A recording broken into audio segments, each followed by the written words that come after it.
Hey, everybody, it's good being with you today. We are continuing our look at the New Testament. And this week, our reading took us from the book of Acts over into the letter of James. Now, James was introduced just previously. I guess it would have been on Saturday of last week. His name is just kind of dropped in there as like one of these guys that's hanging around Jerusalem with Peter and a bunch of other people.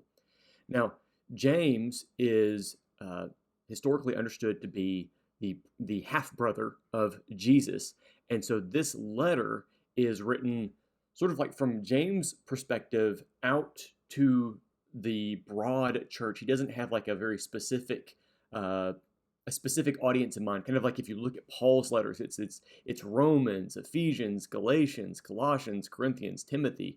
You know, they're to a specific person or to a group of Christians in a specific location.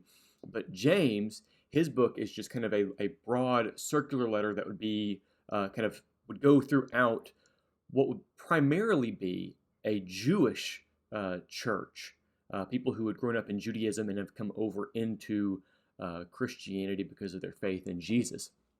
Now, James, his letter is a lot different than Paul's. Like if you read Paul's letters, Paul, like he talks a lot about uh, about Jesus and his connection to God, and he pulls a lot of things from like other scriptures and kind of makes these little allusions and echoes that are really sometimes really subtle, and builds a lot of arguments that are very logical and tight. James, however, rather than being like Paul, he's kind of doing something different. He's actually pulling less from like the Greek arguing tradition and more from like the Jewish wisdom literature tradition. So like books like Ecclesiastes, Proverbs. That's the kind of thing that he's doing here, but within a New Testament context. So in chapter 1, when James opens up, he starts off greeting. He says the 12 tribes in the dispersion. Well, who that is, again, it's Jewish people that are dispersed out over the Roman Empire. And so he's greeting them, and he starts off, and remember the context here, all the stuff that Paul has been going through, all the things that the early church has been going through. We talked a lot about persecution last week. And so there's a lot of kind of like rough stuff going on. And James opens up his letter by saying, consider it all joy, my brothers or my brothers and sisters, whenever you encounter various trials, because you know that the testing of your faith produces endurance. He says that these hard things that we're facing, these things that are trials, they are testing our faith. He says, we need to count it as a joy, because that testing, that hardship is going to make us stronger. It's going to give us like more endurance. I know Bentley, he runs cross country. I used to run cross country in high school and in middle school. And it's kind of like at the beginning of the season, you get out there and you're just doing like a mile or two and you just tank. It's hard. But then you keep at it and you keep persevering. And by the end of the season, like I know my junior year, I was running, 10 miles 4 or 5 days a week. And, it took a long time, but it wasn't as bad as like the 2 miles were at the beginning of the season.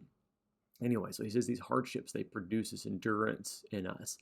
And he says, let that endurance have its perfect effect so that you may become mature and complete, lacking nothing. So in our current state, without endurance, we can assume that we're immature, that we're incomplete, that we are needing something. And the thing that we need is kind of what we don't want. It's a hard thing. It's a trial. It's a struggle. We need that. It's good for us. And he says that if we lack wisdom, he says, ask God for it, because God gives without reservation, without reproach, and that you should ask in faith. You should ask for wisdom, believing fully that God's going to give it to you.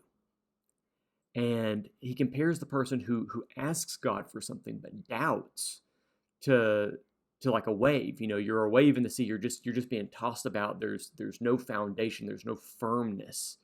And he says that you're double-minded, that you're unstable. And he doesn't want us to be that. Again, he wants us to be mature and complete.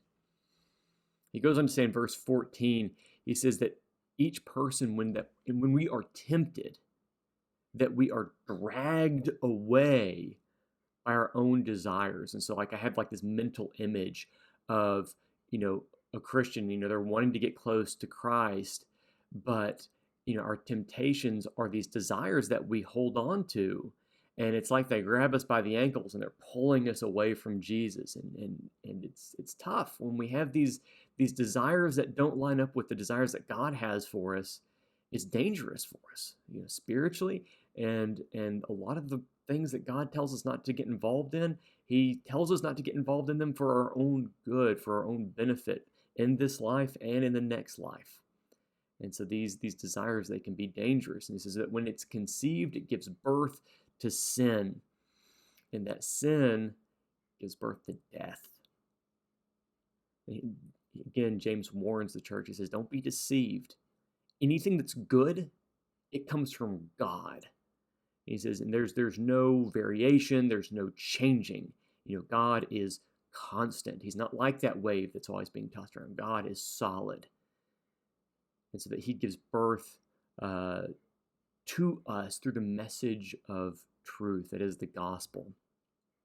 And so the rest of James' letter, it really kind of flows out from this kind of thinking. And so he's telling us to, be slow to speak, slow to anger, because our anger doesn't accomplish the righteousness, the good things of God. He tells us that, we need to be doers of the message, that is, again, the gospel, that we don't just know the gospel. We don't just hear the gospel, but we do the gospel. Because if we're just hearing it, we deceive ourselves. We think that we're good people because we hear the gospel. But if we're not doing the kind of stuff that we're called to do, we're lying to ourselves. And again, that's dangerous. He says it's like going to the mirror and looking at yourself, and then as soon as you take your eyes off that mirror, you forgot what you saw. And so we look into the gospel, and it reflects back to us who we are, and we're able to say, ooh, I need to fix this, spiritually speaking, like, my hair is a mess. And so it allows us to kind of like make ourselves look more like Christ. Anyway, James is an awesome book. I could talk about it for hours and hours and hours, but I really encourage you, if you didn't get a chance to read it this week, go back and take some time today and really look into this book. It's an incredible book. We're going to be back in the book of Acts and looking at the early church this week. Love you guys. God bless you. Go with God.